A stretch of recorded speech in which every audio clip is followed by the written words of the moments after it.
வாங்க என்னோட ஸ்டைலில் முட்டை கிரேவி எப்படி செய்யலான்னு பார்க்கலாம். எண்ணெய் ஊற்றிக்கலாங்க. 5 பல்லு பூண்டு, ஒரு துண்டு இஞ்சி போட்டுக்கலாங்க. வெங்காயம் போட்டுக்கலாங்க. தக்காளி போட்டுக்கலாங்க. பச்சை வடை போகிற அளவுக்கு நல்லா வணக்கிக்கலாம். இப்போ நல்லா இது வணங்கிடுச்சிங்க. மிக்ஸி ஜாரில் போட்டு அரைச்சிக்கலாம். கரம் மசாலா போட்டுக்கலாங்க. தனித்தூள் போட்டுக்கலாங்க. வரமிளகாய் தூள் போட்டுக்கலாங்க. மஞ்சள் தூள் போட்டுக்கலாங்க. இப்போ அரைச்சி வச்சா மசாலாவை சேர்த்துக்கணுங்க.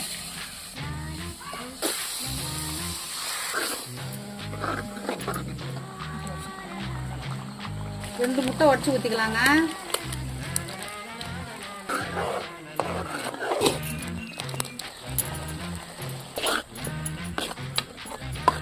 அவ்வளோதாங்க, முட்டை கிரேவி ரெடி.